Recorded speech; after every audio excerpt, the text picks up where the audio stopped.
For this reason, therefore, the incorporeal, incorruptible, and immaterial Word of God comes into our realm. Not that he had ever been far from it before, for no part of creation has ever been left void of him. Rather, he has filled all things everywhere, being ever present with his own Father. Yet now he comes, condescending in his love for humanity and in his gracious appearing. Seeing the rational race perishing and death reigning over them through corruption,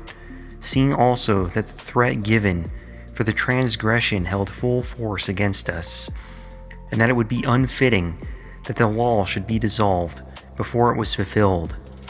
Seeing, too, the unseemliness of what had occurred, namely that the things of which he himself was the maker were vanishing, and seeing farther the surpassing wickedness of human beings, who had increased it little by little against themselves to an intolerable degree,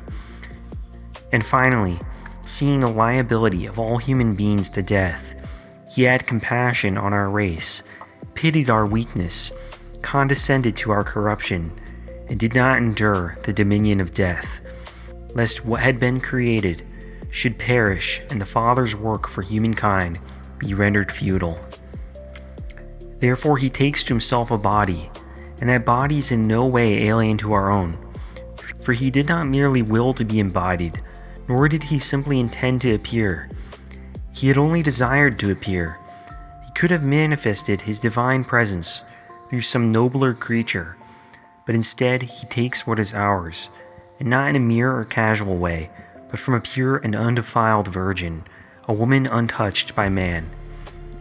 For he, being powerful and the maker of all things, fashions for himself a temple, the body, in the virgin, and makes it his own, as an instrument through which he might be known and in which he might dwell, thus taking from among us what is like us, because all were liable to the corruption of death. He offers his body to death in the place of all, presenting it to the Father. He does this in love for humanity, so that, since all died in him,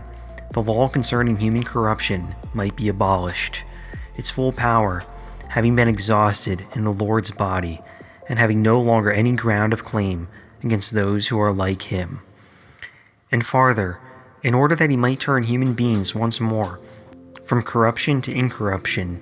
and restore them to life from death,